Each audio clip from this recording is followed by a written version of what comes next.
Hello అండి, అందరికీ good morning. ఈరోజు సండే స్పెషల్ వచ్చేసి మా ఇంట్లో బ్రేక్ఫాస్ట్ వచ్చేసి కట్ట పొంగలి. ఎందుకంటే సమ్మర్ కాబట్టి కొంచెం కూల్గా ఉంటుంది. అండ్ రోజు ఇడ్లీ, దోశ, చపాతీ ఇవే అవుతున్నాయి కదా. ఈ సండే వచ్చేసి కట్ట పొంగల్ చేసుకుంటున్నాం.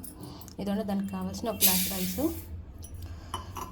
ప్లస్ చిన్న గ్లాస్ పెసరపప్పు. ఇదండి ఇప్పుడు దీన్ని కడుక్కుందాం. సో ఇదండి ఒక గ్లాస్ రైస్కి 2 గ్లాసులు వాటర్ కదా. ఇది చిన్న గ్లాస్ కాబట్టి దీంతో కూడా 2 వేస్తున్నాము. ఒకటి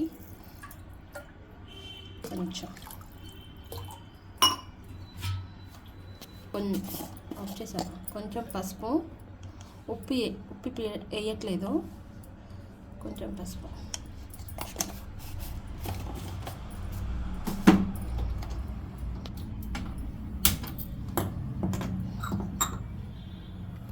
సో ఇదండి ఇప్పుడు ఇది ఒక 2 and 3 విజిల్స్ వచ్చిన తర్వాత చూద్దాం. సో ఇదండి కట్ట పొంగల్కి అది కుక్కర్ అవుతుంది.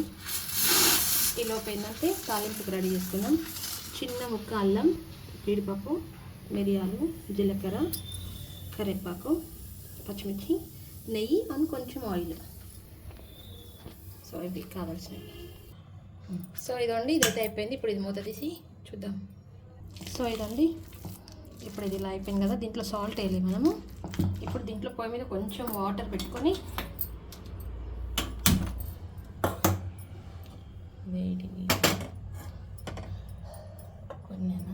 కొంచెం వాటర్ ఇందులోనే సాల్ట్ వేస్తాను. ఎందుకంటే ఇందులో వేస్తే ఒక దగ్గర కరిగిద్ది, ఒక దగ్గర కరగదు, ఉప్పు ఉంటుంది.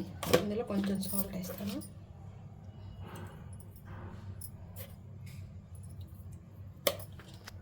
సో ఇదండి వేడైపోయినాయి కదా. ఇప్పుడు ఇవి నీళ్ళు ఇందులో పోసుకుందాము. ఇదండి ఇట్లా కొంచెం కలుపుకోవాలి, ఎందుకంటే పల్చగా రావాలి కదా, అందుకని.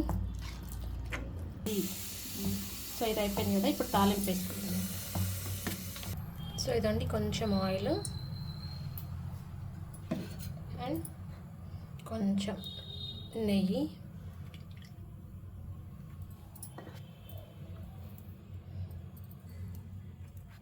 అండి ఫస్ట్ జీలకర్ర, మిరియాలు అండ్ పచ్చిమిర్చి, అల్లం, జీడిపప్పు.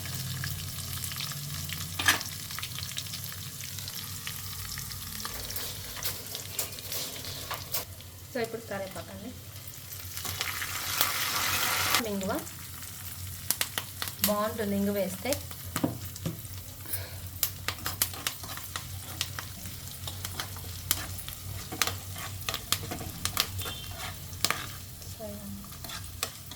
వాసన మాత్రం బాగా వస్తుంది, ఇంగువ వాసన, మిరియాలు, జీలకర్ర ఇవన్నీ. కొంచెం గోల్డ్ కలర్ రావాలి జీడిపప్పు. సో ఇది అయిపోయిందండి. ఇప్పుడు దీన్ని మనం ఇందులో కలుపుకుందాం.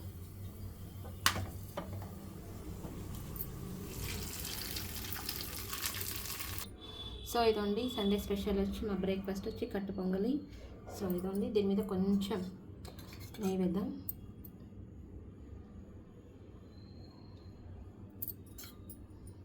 బాగుంటుంది.